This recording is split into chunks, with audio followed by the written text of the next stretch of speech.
செயற்கரிய யாவுல நட்பின் அதுபோல் வினைக்கரிய யாவுல காப்பு.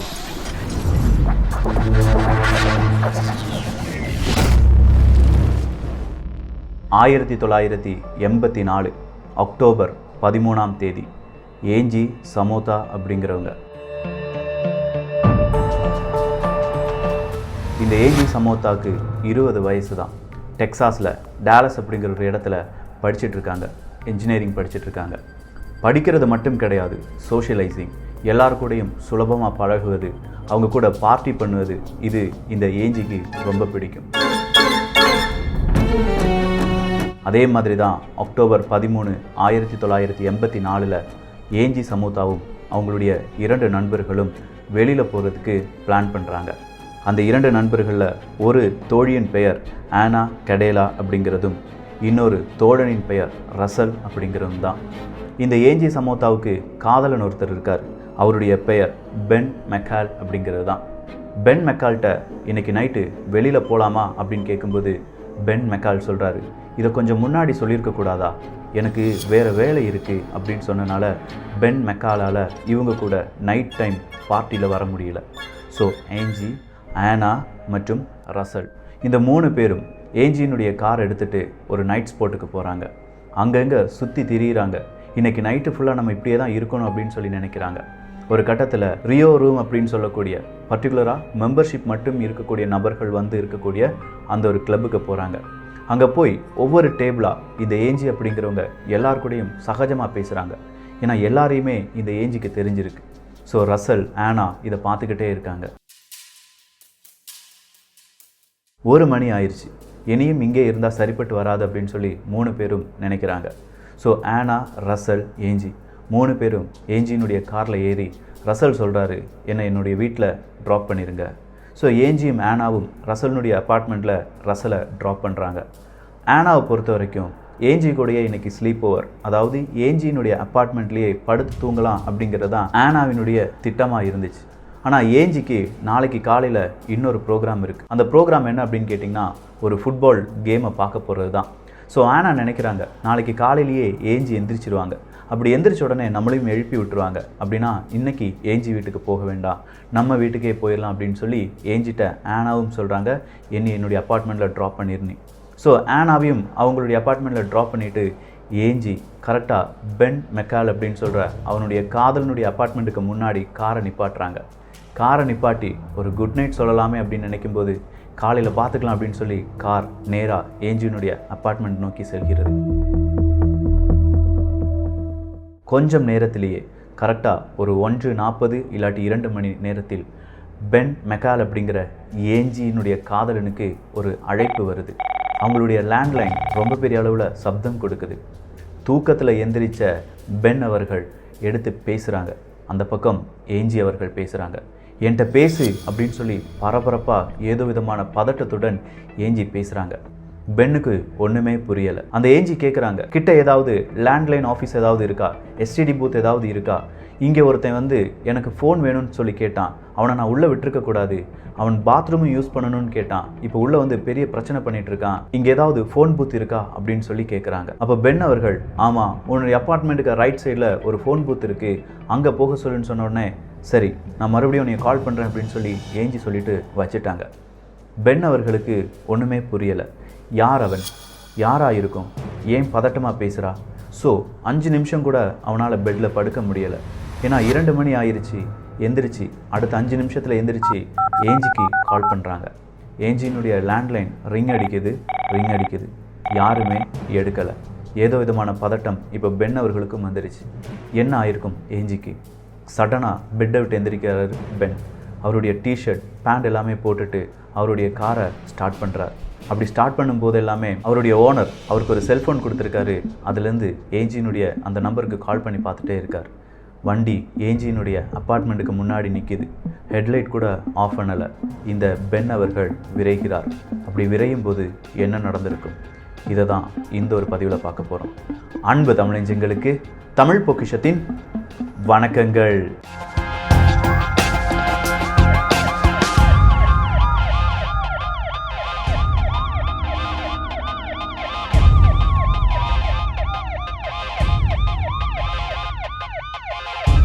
Beyond blood in Tamil cook எஃப்எம்ல இருக்கக்கூடிய ஒரு ஆடியோ புக்.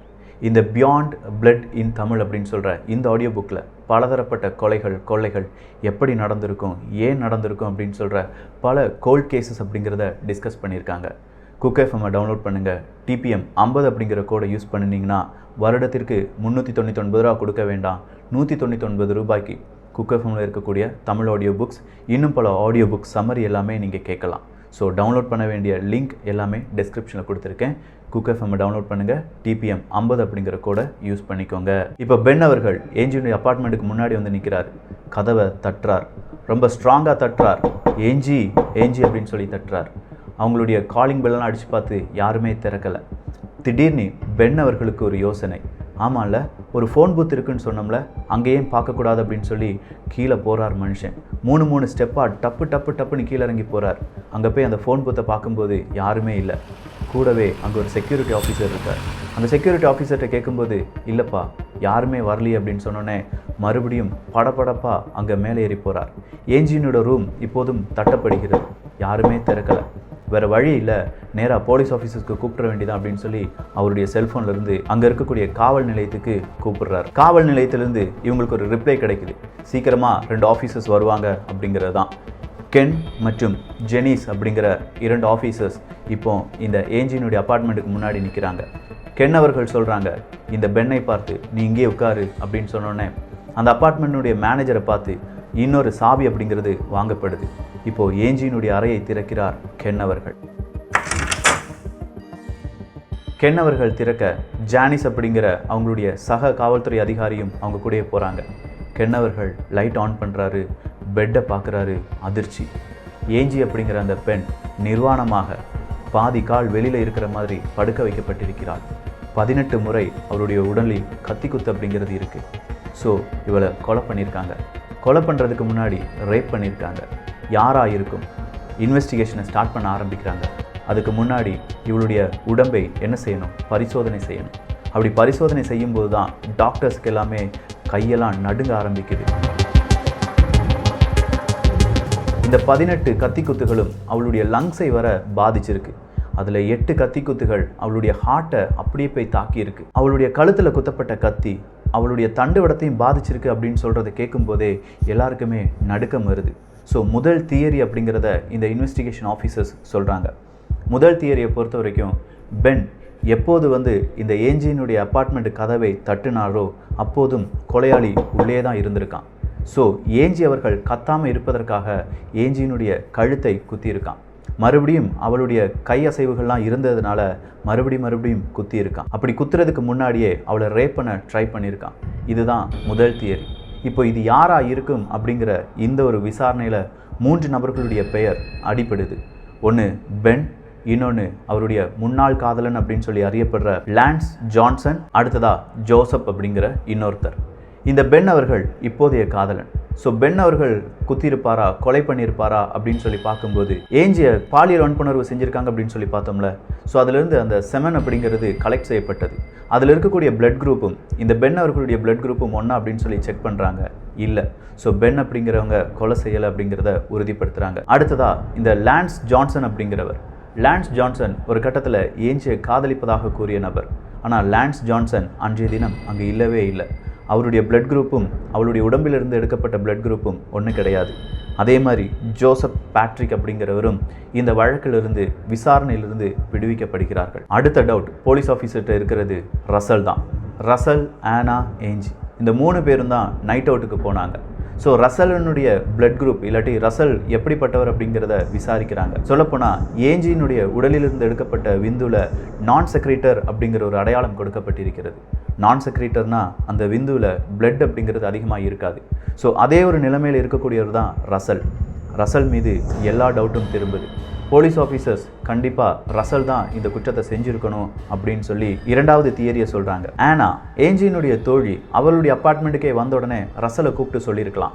ரசல் நேராக ஏஞ்சி ரூமில் ஆனா இல்லைன்னு தெரிஞ்ச உடனே ஏஞ்சியினுடைய ரூமுக்கே வந்து அவளுடன் நான் வந்து இப்படிலாம் தப்பாக இருக்கணும்னு சொல்லியிருக்கலாம். இதற்கு சம்மதம் தெரிவிக்காத ஏஞ்சியை ரசல் கொஞ்சிருக்கலாம் அப்படிங்கிற அந்த முடிவுக்கு வராங்க.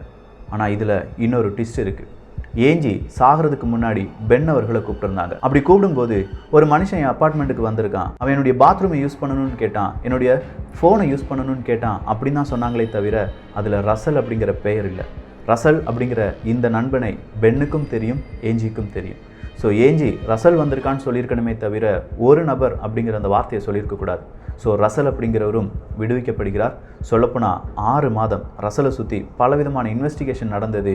ஸோ அவர் தப்பு செய்யலை அப்படின்னு சொல்கிறத போலீஸ் கண்டுபிடிக்கிறாங்க. 1984 நடந்த இந்த விசாரணை அப்படியே முடக்கிவிடப்படுகிறது, மூடப்படுகிறது. சொல்லப்போனால் 20 வருடங்கள் இந்த கேஸுக்கு யார் காரணம் அப்படிங்கிறது தெரியாமையே மூடி வைக்கப்பட்டது. கரெக்டாக 2004 வருடம், ஒரு 20 வருஷத்துக்கு பிறகு போலீஸ் ஆஃபீஸர்ஸ்க்கு இந்த டாலஸ் அப்படிங்கிற இடத்துல இருக்கக்கூடிய காவல்துறைக்கு ஒரு கால் வருது. அந்த காலில் ஒரு பெண்மணி பேசுகிறாங்க. நான் ஒரு ப்ரைவேட் இன்வெஸ்டிகேட்டர், இந்த ஏஞ்சி அப்படிங்கிறவனுடைய கேஸை நீங்கள் ரீஓப்பன் செய்யணும் அப்படின்னு சொல்கிறாங்க. அதுக்கு காவல்துறை அதிகாரிகள் முடியாது, 20 வருடங்களாக அந்த கேஸில் எந்த துப்பும் கிடைக்கல, ஸோ அதை இனிமேல் ரீஓப்பன் பண்ணியும் பிரயோஜனம் இல்லைன்னு சொல்கிறாங்க. ஆனால் இந்த ப்ரைவேட் இன்வெஸ்டிகேட்டர் அப்படிங்கிறவர் தொடர்ந்து 700லேருந்து 760 முறை 2 வருடங்களாக இந்த காவல்துறைக்கு கால் மேலே கால் பண்ணனால ஒரு போலீஸ் ஆஃபீஸரை இந்த ப்ரைவேட் இன்வெஸ்டிகேட்டருக்கு அசைன் பண்ணுறாங்க. அந்த காவல்துறை அதிகாரியினுடைய பெயர் லிண்டா க்ரம் அப்படிங்கிறதான். அந்த ப்ரைவேட் இன்வெஸ்டிகேட்டர்னுடைய பெயர் என்ன தெரியுமா? ஷீலா. இந்த ப்ரைவேட் இன்வெஸ்டிகேட்டர் ஷீலா இவங்க யார் அப்படின்னு கேட்டால், அதே 1984 அக்டோபர் மாதம் 14ஆம் தேதி மார்னிங்கில் தான் ஏஞ்சி கொல்லப்படுறாங்க. அதே 14ஆம் தேதி மார்னிங் ஒரு 10 மணிக்கு இந்த ஷீலா அவர்களுக்கு ஒரு கால் வருது. அப்படி கால் வரும்போது அவங்களுடைய வீட்டில் நிறைய பேர் இருக்காங்க. யாரெல்லாம் தெரியுமா? இந்த ஏஞ்சி, ஷீலா, இவங்க கூட படித்த நண்பர்கள். இவங்க எல்லாருமே சேர்ந்து தான் ஃபுட்பால் கேமுக்கு போகிறதா பிளான் பண்ணியிருந்தாங்க. அந்த இடத்துல தான் இப்போது ஷீலா அவர்கள் காலை பிக் பண்ணுறாங்க. காலை பிக் பண்ணும்போது ஏஞ்சி அவர்கள் இறந்து விட்டார்கள் அப்படிங்கிற செய்தியை ஏஞ்சியினுடைய தங்கை இந்த ஷீலாவுக்கு சொல்கிறாங்க. அப்படி சொல்லும்போது ஷீலா அலறாங்க, அழுகிறாங்க. எல்லாரும் அவரை சமாதானப்படுத்தினாலும் சமாதானமாகாமல் இருக்காங்க. 20 வருடங்கள் தன் தோழியினுடைய இறப்புக்கு யார் காரணம் அப்படிங்கிறது விடை கிடைக்காமல் ஓடி ஓடி ஓடி அவங்களுடைய வீட்லேயே ஒரு வார் ரூமை செட் பண்ணுறாங்க. கிடைக்கிற நியூஸ் எவிடன்ஸ், கிடைக்கிற பலவிதமான ரெக்கார்ட்ஸ், இது எல்லாத்தையுமே பேஸ் பண்ணி யார் இவங்களை கொன்னிருக்கலாம் அப்படிங்கிற ஒரு முடிவுக்கு வராங்க. அந்த முடிவின் அடிப்படையில் தான் 2004 இதே டாலஸில் இருக்கக்கூடிய காவல் நிலையத்துக்கு கால் பண்ணி இந்த லிண்டா க்ரம் அப்படிங்கிற காவல்துறை அதிகாரியின் உதவியுடன் அந்த ரேப் கிட் அப்படிங்கிறது எடுக்கப்படுது. இதே ஷீலா அவர்கள் 2 வருடத்திற்கு முன்னாடி கால் பண்ணும்போது அந்த ரேப் கிட் எல்லாமே 1990 நடந்த ஃப்ளட்டின் போது காணாமல் போயிடுச்சு அப்படின்னு சொன்ன காவல்துறை அதிகாரிகள் இப்போ மறுபடியும் 760 முறை கால் பண்ண காரணத்தினால் அதே டெஸ்ட் கிட்ட இல்லாட்டி அதே ரேப் கிட்ட கண்டுபிடிக்கிறாங்க. அந்த ரேப் கிட்ட கண்டுபிடிச்ச உடனே இந்த ஷீலா அவர்கள் அந்த ரேப் கிட்டில் இருக்கக்கூடிய அந்த செமன் மற்றும் அதில் இருக்கக்கூடிய பிளட்டெல்லாம் எடுத்து டிஎன்ஏ அனாலிசிஸ்க்கு அனுப்புகிறாங்க. அந்த டிஎன்ஏ அனாலிசிஸில் யார் மீது இந்த ஷீலா சந்தேகப்பட்டாங்களோ அவர் தான் குற்றவாளி அப்படிங்கிறது நிரூபிக்கப்படுகிறது. அவனுடைய பெயர் டொனால்ட் ஆண்ட்ரியூ பெஸ் ஜூனியர் அப்படிங்கிறது தான். இது டொனால்டு அப்படிங்கிறவன் 1978 யாரையோ பாலியல் வன்புணர்வு செஞ்சிட்டான் அப்படின்னு சொல்லி வழக்கு பதிவு செய்யப்பட்டு 1983 அவனுக்கு பெயில் கிடைக்குது. 83 பெயிலுக்கு வந்தவன் தான் 84 இந்த ஏஞ்சியை வன்புணர்வு செஞ்சு கொலை பண்ணியிருக்கான். இவன் அடுத்ததாக ஒரு பெண்ணை கொலை செய்த குற்றத்திற்காக இப்போ தண்டனையில் இருக்கக்கூடிய நபர். சொல்லப்போனால் ஒரு சீரியல் கில்லர். இந்த டொனால்டு தான் ஏஞ்சியும் கொன்னிருக்காங்க அப்படிங்கிற உண்மையை ஷீலா அவர்கள் கண்டுபிடிக்கிறாங்க. ஷீலா ஒரு ப்ரைவேட் இன்வெஸ்டிகேட்டர் அப்படின்னு சொல்லி பார்த்தோம் பார்த்தீங்களா? உண்மையிலேயே இந்த ஏஞ்சி அவர்களுடைய வழக்கை முடிப்பதற்காகத்தான் ப்ரைவேட் இன்வெஸ்டிகேட்டர் அப்படிங்கிற லைசன்ஸை எடுத்தாங்க ஷீலா அவர்கள். இன்னைக்கு ஷீலா அவர்களால் கண்டுபிடிக்கப்பட்ட இந்த உண்மையால் ஏஞ்சி அவர்களை கொன்ற அந்த டொனால்டு அப்படிங்கிற கயவனுக்கு தண்டனை மரண தண்டனையாக உயர்த்தப்பட்டிருந்தது. இதே ஷீலா அவர்கள் தான் அந்த நட்புக்கு மரியாதையாக ஏஞ்சியை ஒவ்வொரு வருடமும் நினைத்து பார்த்து உன்னை கொன்னவனுக்கு நான் தண்டனை வாங்கி கொடுப்பேன் அப்படிங்கிறதுல உறுதியாக இருக்கேன்னு சொல்லி அந்த நட்புக்கு அங்கீகாரமாக மாறி தன் தோழிக்கு நடந்த துயரம் வேற யாருக்குமே நடக்கக்கூடாது அப்படிங்கிறதுக்காக இப்போதும் பல கோல்ட் கேசஸை எடுத்து அதை சால்வ் பண்ணிட்டு இருக்காங்க. சொல்லப்போனால் நட்பு, நான் முதல்ல சொன்ன திருக்குறள், செயற்கரிய யாவுல நட்பின் அதுபோல் வினைக்கரிய யாவுல காப்பு. சம்பாதிக்கிறதுக்கு நட்பை விட சிறந்த ஒரு பொருள் கிடையாது. அப்படி உண்மையான நட்பை நம்ம சம்பாதிச்சிட்டோன்னா நம்ம வாழ்க்கையில் அதுதான் நம்முடைய சொத்து. அது நம்ம வாழும்போதாக இருக்கட்டும், வாழ்க்கையின் பிறகாக இருக்கட்டும், அது நம்மளை காப்பாற்றுற மாதிரி வேறு எதுவுமே நம்மளை காப்பாற்றாதுன்னு சொல்கிறாரு திருவள்ளுவர். எத்தனை பேர் இதை உணர்ந்திருக்கீங்க? உண்மையான நட்பு உங்களுக்கு இருக்கா? உங்களுடைய உண்மையான நண்பர்களின் பெயர், நண்பனாக இருக்கலாம், தோழியாக இருக்கலாம், அவங்களுடைய பெயரை கமெண்ட் பாக்ஸில் சொல்லி எனக்கும் இப்படி ஒரு நட்பு இருக்குது அப்படின்னு சொல்லி மார்தட்டி சொல்லுங்கள். ஸோ இந்த ஒரு கோல்ட் கேசஸ் அதை எப்படி சால்வ் பண்ணாங்க, அதில் ட்விஸ்ட் எவ்வளோ இருந்துச்சு அப்படிங்கிற இந்த டீட்டெயில்ஸ் எல்லாம் உண்மையிலேயே ரொம்பவே நல்லா இருந்துச்சு நீங்கள் நினச்சிங்கன்னா எனக்கான ஒரு வாழ்த்துக்களையும் சொல்லலாம். இந்த ஒரு காணொளி பற்றிய உங்களுடைய கருத்துக்கள் இங்கே வரவேற்கப்படுகின்றன. எல்லோரும் தமிழ் பொக்கிஷத்தில் இணைந்திருங்கள். நல்லதை பகிர்ந்து நல்ல சமுதாயத்தை உருவாக்குவோம். நன்றி, வணக்கம்.